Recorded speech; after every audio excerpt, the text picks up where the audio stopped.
بسم اللہ الرحمن الرحیم۔ حضرت ابو درداء رضی اللہ تعالیٰ عنہ سے روایت ہے کہ رسول اللہ صلی اللہ علیہ وسلم نے فرمایا، من تمام اجر الجنازۃ ان تشیعها باہلہا وان ترفع بجوانبها الاربع وان تعصی علی قبرہ، کہ رسول اللہ صلی اللہ علیہ وسلم نے فرمایا کہ جنازے کا کامل اجر اگر چاہیے تو یہ کام کریں، 3 کام بتلائیں۔ جنازے کا کامل اجر چاہیے تو 3 کام کریں۔ ایک یہ کہ جنازے کے ساتھ ان کے اہل و عیال کے ساتھ آپ جائیں قبرستان کی طرف، اور دوسری بات یہ کہ اسی میت کے صندوق کو 4 طرفوں سے اٹھانا ہوتا ہے، 4 ہی سے اٹھانا ہو، اور کہیں سے بھی آپ ایک طرف سے پکڑیں دوسری طرف سے، لیکن 4 طرف سے پکڑنا ہوگا، کیونکہ 2 بندے اٹھائیں گرنے کا خطرہ ہوتا ہے، 3 بندے اٹھائیں گرنے کا خطرہ ہوتا ہے، 4 طرف سے اٹھائیں 2۔ اور تیسرے نمبر پر یہ کہ قبر پر مٹی بھی ڈال دیں، ان تحثو علی قبرہ، کہ قبر کے اوپر مٹی بھی ڈالیں۔ جیسے گزشتہ حدیثوں میں یہ گزرا تھا کہ جنازہ پڑھنے پر 1 قیرات ثواب ملتا ہے، دفن تک ساتھ رہنے کی وجہ سے 2 قیرات ثواب ملتا ہے۔ پوچھا گیا کہ اللہ کے رسول 2 قیرات کیا ہے؟ تو اللہ کے نبی نے فرمایا کہ 2 پہاڑ سونے کے صدقہ کرنا۔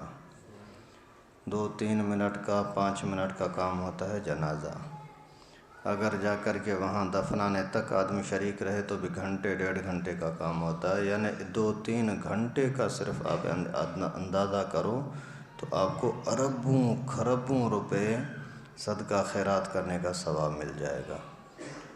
تو آدمی جب بھی جیسے ہی جنازہ ہو جائے تو آپ جنازہ پڑھیں، میت ہو جائے تو جنازے میں شرکت کریں، پھر ان کے وارثوں کے ساتھ ہمدردی کریں، ان کو دکھ کم کرنے والے جملے کچھ ان کے سامنے بولیں کہ یار ماشاءاللہ آپ تو بڑے نصیب والے ہیں، آپ کا ابا تو بڑا نیک آدمی تھا، وہ تو انشاءاللہ جنت میں ہوگا، اس طرح کی باتیں کر کے ان کو خوش کریں۔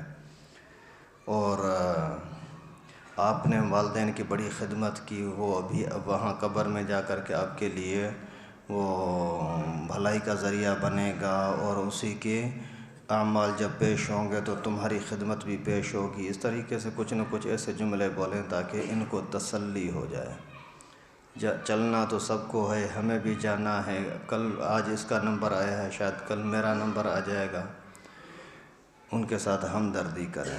اور ساتھ میں یہ کہ جنازے کے ساتھ ساتھ جاتے ہوئے قبر تک جانے کی کوشش کریں، اور وہاں اگر لوگ کم ہیں تو مٹی ڈالنے میں بھی آپ شریک ہو جائیں، اگر زیادہ ہیں تو بھی خواہش یہ ہو کہ مجھے موقع مل جائے تو میں یہ خدمت کروں، اور یہاں تک کرنا یہ احادیث مبارکہ سے ثابت ہے۔ باقی اس کے بعد جو کھانا شانا کرتے ہیں یہ بدعت ہے۔ جو میت کے لیے کھانا کرتے ہیں وہ 2 طرح کا ہوتا ہے، ایک حرام ہوتا ہے، ایک بدعت مکروہ ہوتا ہے۔ حرام وہ ہوتا ہے کہ جس گھر میں میت ہوا اسی ہی گھر کے مالک کے پیسوں سے آپ اگر کچھ بھی بریانی شرانی کرو تو یہ کھانا کھلانا حرام ہے، کیونکہ یہ مال ابھی میت کا نہیں ہے، یہ وارثوں کا ہے۔ وارث چھوٹے بھی ہیں بڑے بھی ہیں، اور ان کی اجازت کے سب کی اجازت کے بغیر کیا تو حرام کیا۔ لیکن اگر کوئی دوسرا بندہ اگر میت کی طرف سے کھانا کرتا ہے تو بھی بدعت ہے۔ جب پیغمبر کریم کے زمانے میں نہیں تھا تو آج کیوں؟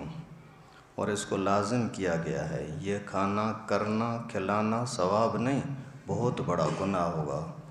پکانا، پیسہ خرچ کرنا، کھلانا سب گناہ کے زمرے میں آئے گا۔ ویسے شرعی طریقہ یہ ہے کہ 3 دن تک آپ میت کے گھر والوں کی خدمت کریں۔ جو دعا کے لیے بیٹھتے ہیں منع نہیں بیٹھ سکتے ہیں، تو وہاں اگر 2-3 دن تک لوگ بیٹھیں تو کھانے کے ٹائم پر محلے والے لوگ اپنی طرف سے کھانا ان کی طرف بھیجیں، تاکہ ان کے گھر میں جو کھانا نہیں ہوگا تو وہاں ہماری طرف سے کھا لیں۔ جنازے کے ٹائم پر بالکل منع ہے، اور اس کے بعد جو 2-3 دن تک بیٹھتے ہیں وہ بھی 3 دن بیٹھنا لازمی نہیں ہے، 1 دن بیٹھیں، 2 دن بیٹھیں، 3 دن بیٹھیں، اپنے حالات کے اعتبار سے اگر دعا کے لیے، عذر خواہی کے لیے لوگ آ رہے ہیں تو بیٹھیں، نہ بیٹھیں تو بھی خیر ہے۔ لیکن جب تک بیٹھے ہیں تب تک محلے والے ان کی طرف کھانا بھیجتے رہیں، چائے کا تھرماش بھیج دیا، کوئی کھانے کے ٹائم پر کھانا بھیج دیا کہ وہاں بیٹھ کر اگر کھاتے ہیں تو کھا سکیں۔ اور گھر کے اندر بھی ایسا ہی کریں کہ گھر میں عورتوں کی طرف بھی آپ کھانا بھیجتے رہیں 3 دن تک۔ 3 دن کے بعد کسی پر سوگ منانا جائز ہے ہی نہیں، حلال ہی نہیں، منع ہے۔ ان چیزوں کا تھوڑا سا خیال کریں گے تو بہت فائدہ ہو جائے گا۔ اور ظاہر ہے ہر گھر میں میتیں تو ہوتی رہتی ہیں، آج آپ دوسروں کی خدمت کرو گے تو کل وہ بھی آپ کی خدمت کریں گے۔ اور یہ رسم اگر کوئی پوری نہیں کرتا، کھانا نہیں کرتا، لوگ اس کو برا سمجھتے ہیں۔ یہ برا سمجھنے والے بڑے خطرناک مجرم گناہگار ہیں کہ ایک بدعت کو اور چھوڑنا لازم ہوتا ہے، اور آپ کہتے ہو کہ یہ کرے لازمی، گناہ کا کام لازمی کوئی بولے کہ کرو تو پھر اس کے اندر تو ظاہر تباہی ہوگی، اس میں کیا فائدہ ہو سکتا ہے۔ اللہ تعالیٰ سے دعا ہے کہ اللہ پاک مسلمانوں کو، نیک نمازوں کو کم از کم اس گناہ سے بچنے کی توفیق نصیب فرمائے، ایک دوسرے کے ساتھ ہمدردی کرنے کی توفیق نصیب فرمائے۔ وآخر دعوانا الحمدللہ۔